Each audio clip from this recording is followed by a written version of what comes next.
महाराज की जय। बोलो सांचे दरबार की जय। बोलो श्री नंगली निवासी भगवान की जय। गुरुर्ब्रह्मा गुरुर्विष्णु गुरुर्देवो महेश्वरा गुरुर्साक्षात् परं ब्रह्म तस्मै श्री गुरुवे नमः। अखण्डमण्डलाकारं व्याप्तेन चराचरं तत्पदं दर्शितं येन तस्मै श्री गुरुवे नमः। तो प्यारे भक्तों, आज की कथा पंचम दिवस की साधना काल की अनुभूतियाँ।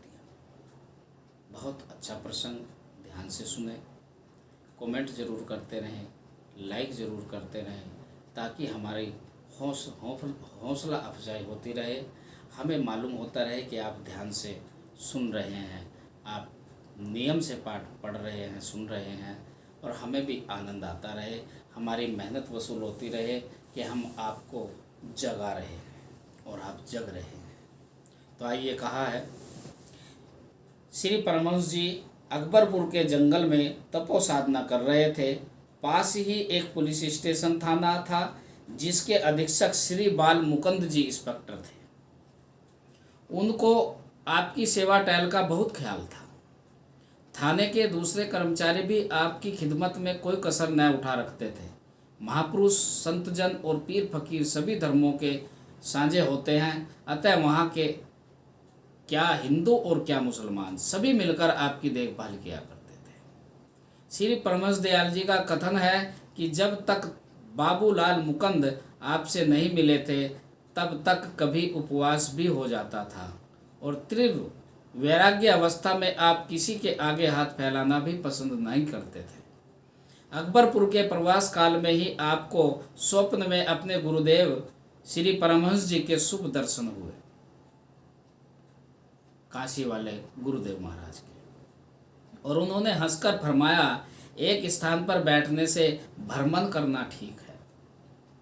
बस गुरु आदेश पाकर आप वहां से चल दिए और चौगांव, तलोथू, नवानगर, डेरी घाट आदि से गुजरकर डुमरांव में प्रवास किया।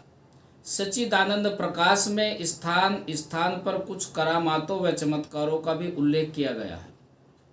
इस पुस्तक के यशस्वी लेखक परम सम्मान्य बाबू भूरे सिंह जी का ही कथन है कि महाप्रभु जब किसी अन्य फकीर व साधु महात्मा के चमत्कार की बात कहते, तो वास्तव में वह फकीर अथवा साधु महात्मा कोई दूसरा नहीं होता, बल्कि वह स्वयं ही होते। किंतु अपनी प्रसिद्धि व ख्याति के डर से आप कभी भी अपना नाम न लेते। उन्हें कोई बात किसी से कहनी होती कि एक साधु ऐसा था, इतनी सिद्धियां उसके पास थी, तो उन्होंने कभी नहीं कहा कि मैं हूँ वो दूसरे को कह के लोगों को सत्संग सुनाया करते थे। अपनी प्रसिद्धि व ख्याति के डर से आप कभी भी अपना नाम नहीं लेते। इस तरह की एक विलक्षण घटना का अवलोकन आप भी कीजिए। महाप्रभु का ही इरशाद है कि कोई फकीर मसरोलिया गांव की तरफ गया। एक खेत में उसे ब्राह्मण मिला, जिससे बड़े प्रेम से फकीर साईं को रोटी, अचार, जो कुछ भी उसके पास था, खिलाया। फकीर ने भी 2 दिन से कुछ न खाया था। फकीर ने प्रसन्न होकर ब्राह्मण से उसके बाल परिवार के विषय में पूछा, तो ब्राह्मण ने उदास होकर कहा, महाराज, अपनी तो न शादी हुई है और न बाल बच्चे हैं। अपनी तो यह हालत है कि जोरू न जाता और अल्लाह मियाँ से नाता। फकीर ने ब्राह्मण से उसकी अभिलाषा जाननी चाहिए और फरमाया, क्या बाल बच्चे की चाहना है? तो उसने कहा कि मेरा एक भतीजा है। अपनी संतान की तो बात ही क्या, इस भतीजे को ही लड़के की तरह मानता हूँ। फकीर साईं ने फरमाया, आप शादी कर लो। मालिक की मौज हुई तो आपके 2 बेटे होंगे, उनका नाम बद्रीनाथ और केदारनाथ रखना। यह कहकर आप वहाँ से चल दिए। महापुरुषों का कथन है, रमता जोगी बहता पानी और ठहरे गंदला होए। यूँ तो ब्राह्मण अधेड़ उम्र का था, किंतु संत वचन पर आस्था होने के कारण उसने शादी करवा ली। कुछ समय बाद 2 बेटे भी हुए और उनका नाम भी बद्री और केदार रखा गया। 5-6 साल बाद वही फकीर दोबारा मसरोलिया गांव में आए। उन दोनों खेत पके खड़े थे। इतने में आकाश में घुड़मड़ घुमड़ कर बादल छा गए। घनघोर वर्षा होने लगी, साथ ही ओलावृष्टि भी हुई, जिससे सभी गांव वाले त्राही त्राही करने लगे।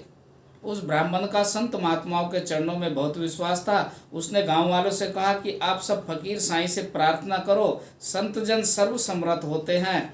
सबने मिलकर उनसे पुकार की, महाराज ऐसा उपाय करो जिससे ओले पड़ने बंद हो जाएं, नहीं तो फसल बर्बाद होने से हम बेमौत मारे जाएंगे। फकीर साईं ने कहा, भैया मैं उपाय इत्यादि तो कोई जानता नहीं।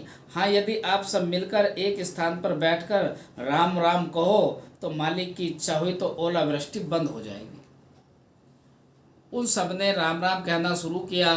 परिणाम स्वरूप ईश्वरीय नाम के प्रभाव से ओले पड़ने बंद हो गए। गांव वाले बहुत प्रसन्न हो गए। उन्होंने फकीर की खूब सेवा टहल की। फकीर ने फरमाया, भैया इसमें मेरी क्या बड़ाई है, यह तो सब राम नाम का चमत्कार है। तदोपरांत ब्राह्मण फकीर को अपने घर ले गया। उनके लिए अच्छा भोजन बनाया गया। दोनों बच्चों को भी फकीर साईं के चरणों में डाला और बच्चों के जन्म की सारी बात कह सुनाई। फकीर साहिब ने भी अपने को जाहिर नहीं किया और न ही वह ब्राह्मण उन्हें पहचान सका। केवल इतना कहा, महाराज यह सब आप जैसे किसी फकीर का ही करिश्मा है। श्री परमहंस दयाल जी का कथन है कि अलौकिक चमत्कारों की बात जुदा रही, आत्मज्ञान और ब्रह्मानंद अर्थात सच्ची फकीरी की बात दूसरी है। हर बात जो उसके बारे में मालूम हो वह जैसे उसके चेहरे पर एक और नकाब है। हर दरिया जो इस मार्ग में आए वह एक नई मृग तृष्णा है। यदि तेरे सामने से कोई पर्दा उठ गया तो मसरूर मत हो, इस पर्दे का हट जाना भी एक और पर्दे का पड़ जाना है।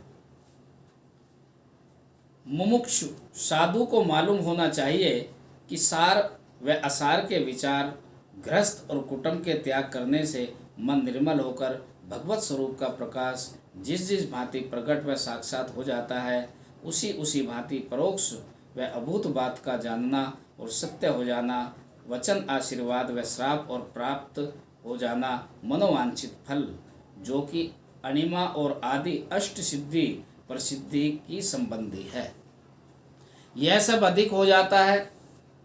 जो कहीं विरक्त योगी का चित्त उन सिद्धियों की ओर लग गया हो, सब जाता रहा फिर ठिकाना लगना कठिन है।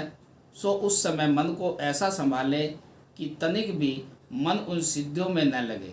ऐसा त्याग करें कि जिस भांति विष्टा को घिनौना जानकर छोड़ देते हैं, जो उस वक्त संभल गया तो तुरंत मनोवांछित पद को पहुंच गया। जो उन बटमारों ने लूट लिया तो फिर पता लगाना मुश्किल है, मगर यह मुकाम बड़ा दुर्गम है। बड़े बड़े होशियार और अक्लमंद मरातब उच्च श्रेणी के रह जाते हैं और जब तक उनको त्याग न करें बचना मुहाल है। प्रेम पीड़ा वासना के पुजारियों को नहीं मिल सकती। ऐसे ही जैसे परवाने की मन की आग मक्खी को नहीं मिल सकती। मासूक के निकट होने के लिए पूरी उम्र चाहिए और सदैव रहने वाला धन हर एक को नहीं मिलता। प्रेम पीड़ा की मिठास ऐसी नहीं कि हर तुच्छ को दे दी जाए। राजाओं के दस्तरख्वान से यही जहर भी मिलेगा तो किसी मान्य व्यक्ति को ही मिलेगा। हे प्रभु, कैसा अच्छा है बगैर मुंह के हंसना और बगैर आँख के दुनिया को देखना। बैठे बैठे सफ़र कर कि बहुत ही अच्छा है, पैरों पर आभारी हुए बिना दुनिया में चारों ओर घूमना। श्री परमहंस देव जी का कथन है कि आप 2-3 महीने यहाँ विराजमान रहे। इस अवधि में आपने केले के पत्ते को कोपिन धारण कर रखी थी। आप वहाँ के राजा द्वारा निर्मित तालाब के पास बैठे रहते और जब भी जहाँ चाहा भ्रमण के लिए नंदन वन की ओर निकल जाते। राव राधा प्रसाद जी यहाँ के राजा थे। और आपका संबंध उज्जैन के प्रतापी राजा विक्रमादित्य के वंश से था। राव साहिब ने सन 1857 के स्वतंत्रता संग्राम में अंग्रेज सरकार की सहायता की थी। इनके शिक्षक श्री जयप्रकाश की जी पत्नी इत्यादि बड़ी हरि भक्त थी। उनका धर्म भाई शिवदत्त आपको बहुत सेवा करता था। घर की स्त्रियां उन्हीं के द्वारा आपके खाने पीने का ख्याल रखती। आप भी कभी कभी उनके यहाँ चले जाते। शिवदत्त जी कहा करते थे कि मास्टर जयप्रकाश जी यूँ तो धर्म वृत्ति के नहीं हैं, किंतु आपसे मिलकर उन्हें प्रसन्नता होगी और वे आपको भेंट राव साहिब से करवा देंगे। पर आपके मन में इस बात की तनिक परवाह न थी। डुमरू राव में ही श्री परमहंस दयाल जी की भेंट एक महापुरुष से हुई, जिसके रूप रंग व अवस्था से उनकी उम्र लगभग 95 वर्ष प्रतीत होती थी और आकृति से श्री परमहंस जी केदार घाट काशी वालों से मिलते जुलते थे। उन्हें कोई उपदेश इत्यादि पसंद न था। पूरी मौनावस्था भी न थी। अपनी मौज से कभी कुछ कह दिया तो कह दिया। यदि किसी ने बोलने पर मजबूर किया तो कानों को मसलते हुए भाग जाते। आपको जाति वर्ण धर्म व संप्रदाय का कुछ विचार न था। जिसने प्यार से अपने हाथों से 2-4 ग्रास खिला दिए तो खा लिए और फिर जंगल की राह पकड़ ली। आपकी एक तरह से मजजूबी की हालत थी, किंतु ऐसी मजजूबी नहीं कि मुख से जो मर्जी बोलते रहे। इसमें भी शालिकपन के दर्शन होते हैं। केवल एक लंगोट धारण करते और उनका भी लांग खुला है। किसी ने लगा दिया तो ठीक, नहीं तो कुछ परवाह नहीं। देखिए, जहाँ उन्होंने दिगंबर वेश धारण किया था, उसके बाद जब वो इस स्थान पर आए तो यहाँ उन्होंने केले के पत्ते बांधने शुरू किए। अभी वर्णन आया था ना केले के पत्तों का। वे महापुरुष नंदन वन या राजा के तालाब की तरफ से आते और बाजार की ओर चले जाते। आपसे प्राय मिलना होता रहता, पर कभी पूछा नहीं और न ही कभी कोई बात की। श्री परमहंस जी का कथन है कि वे महात्मा फकीरी की आखिरी मंजिल तक पहुँचे हुए थे। यहाँ के निवासियों का कहना था कि पिछले 36 वर्षों से वे इधर आते जाते थे। इस बीच आपने केवल 2 बार ही निज मुखारबिंद से वचन फरमाए। एक को आशीष दुआ दी और दूसरे को बद दुआ। जिस व्यक्ति को आशीर्वाद दिया वे थे राजा के मुंशी श्री ईश्वर प्रसाद, जिनका केवल 13 रुपये महीने वेतन था, जिसमें उनकी गुजर बसर बड़ी मुश्किल से होती थी। वह स्वयं बहुत ईमानदार और साधु सेवी थे। आपके घर डोडी में एक लकड़ी का तख्त रखा था। आप प्राय घर में जो कुछ भी खाना बनता उसमें से थोड़ा उस तख्त पर रख देते। वह महापुरुष कभी कभी उनके यहाँ जाते, तख्त पर बैठते और थोड़ा भोजन करके चले जाते। घर की स्त्रियां लाला जी को कहती कि आप इनसे आशीर्वाद लो ताकि घर की आर्थिक स्थिति सुधरे, किंतु लाला जी इनकार कर देते और कहते कि ये मेरे उत्तम भाग्य है जो वे दर्शन देने चले आते हैं। यदि निज स्वार्थ सिद्धि की कोई बात कही तो शायद दर्शनों से भी वंचित हो जाओ। जब बच्चे जवान हुए, स्त्रियों के मजबूर करने पर लाला जी ने कहा कि आज उनसे अवश्य प्रार्थना करेंगे। जब भोजन करके नीचे आए तो सौभाग्य से वह महापुरुष भी तख्त पर आसीन थे। बिना कुछ कहे ही उन्होंने फरमाया, तुझे 13 लाख का आदमी किया। बस यह कहकर मौन हो गए। उनके वचन सुनकर हैरानी तो हुई और लाला जी ने सोचा कि कहाँ मैं और कहाँ 13 लाख, पर संत वचन पर अडिग निष्ठा थी। एक दिन राजा साहिब ने अपने दीवान जी से अमुक तालुकेदार के लगान के विषय में पूछा तो उसने कहा कि काफ़ी समय से उनका लगान नहीं आया। हमारा तो उनसे निजी संबंध है, यदि कुछ कहा सुना तो अच्छा नहीं लगेगा। केवल मुंशी ईश्वर प्रसाद ऐसे विश्वापात्र हैं जिन्हें भेजकर लगान प्राप्त किया जा सकता है। सरकारी हुक्म से मुंशी जी उस गांव में गए, हिसाब की जांच पड़ताल की और लाखों रुपए का गबन पाया। तालुकेदार ने बहुत मिन्नत की और 4 लाख रुपए देने चाहे, किंतु मुंशी जी ने स्वीकार न किए और दीवान को सारी बात कह सुनाई। उसने राजा को रिपोर्ट पेश की। राजा बोले कि देखो मुंशी, ईश्वर प्रसाद कितना ईमानदार है, उसने इतनी बड़ी रकम नहीं ली। वैसे तो रकम डूबी हुई है, क्यों न इस गरीब का भला हो जाए। इस तरह उन्हें 4 लाख मिल गए। इसी प्रकार 2 और गांव की पड़ताल का हुक्म हुआ। राजा ने कहा कि वे हमारे भाई बंधु हैं, उनसे किसी तरह की जोर जबरदस्ती नहीं की जा सकती। सरकारी रकम को तो डूबी हुई है, आपको जो दे ले लेना। परिणाम स्वरूप मुंशी जी को उन दोनों गांव में लगभग 8 लाख रुपए मिले और राज्य की ओर से भी 1 लाख का इनाम पाया। इस तरह उस महापुरुष के मुखार बिन से निकले हुए आशीष वचन पूरे हुए और मुंशी जी को 13 लाख मिल गए।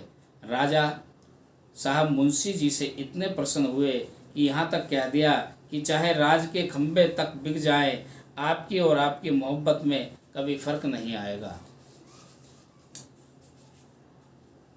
पिछली बार आपने एक महापुरुष से वरदान का वृतांत पढ़ा था। अब आइए एक अभिशाप की बात सुनिए जो बाद में वरदान सिद्ध हुआ। जब उस महापुरुष के मुखार बिंद से निकले वचन सत्य सिद्ध हुए और लोगों ने भी उनके पीछे घूमना शुरू कर दिया, तो एक मुसलमान सज्जन जिनका शुभ नाम था वासिलुद्दीन और वे इंस्पेक्टर पुलिस थे, उन्होंने उस महापुरुष के बहुत चक्कर लगाए ताकि कोई वरदान मिल जाए। एक दिन थाने में बैठे थे कि वे महापुरुष आए और उनके सम्मान में सभी उठ खड़े हुए। उन्होंने आते ही ये वचन फरमाए, वासिलुद्दीन तुम बर्खास्त। यह कहकर चलते बने। वासिलुद्दीन बड़े हैरान परेशान हो गए। इतने में डाक आई।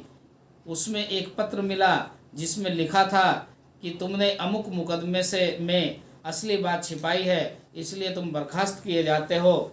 अब उसे बहुत चिंता हुई कि इस बुढ़ापे में मेरा क्या बनेगा, अतः फिर उस महापुरुष के पीछे लगे रहे।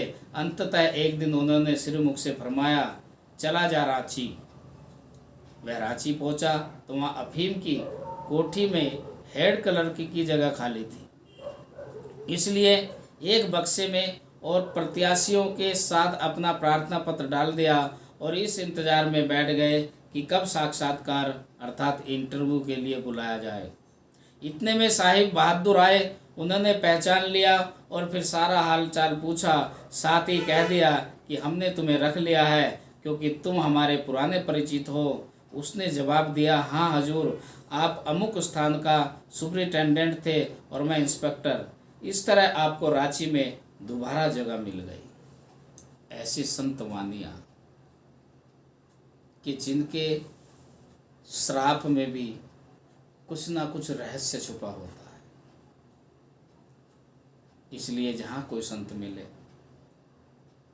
जहाँ कोई गुरु मिले, जहाँ कोई साधु मिले, आप उस समय के अनुसार जो सेवा कर सकते हो जरूर कीजिए। कब वो आपको आशीर्वाद दे दें, उनके मुख से आपके लिए क्या दुआएं निकल जाएं, ये तो प्रभु भी नहीं जानते। क्योंकि कहा भी है कि सब धरती कागज करूं लेखन सब बनराज, और 7 समुद्र की मसी करूं तो गुरु गुण लिखा न जाए। ये गुरुओं की महिमा है। गुरु की महिमा का बखान कोई नहीं कर सकता, भगवान तक नहीं कर पाए। इसलिए अपने गुरुओं की हमेशा सेवा कीजिए, अपने गुरुओं की आज्ञा का कभी उल्लंघन मत कीजिए और अपने गुरुओं को हमेशा अपने हृदय में बसा कर रखिए। और आज की कथा मैं यहीं समाप्त कर रहा हूँ। बोलिए सांचे दरबार की जय। बोलो श्री नगली निवासी भगवान की जय। बोलो श्री परमहंस दयाल जी महाराज की जय।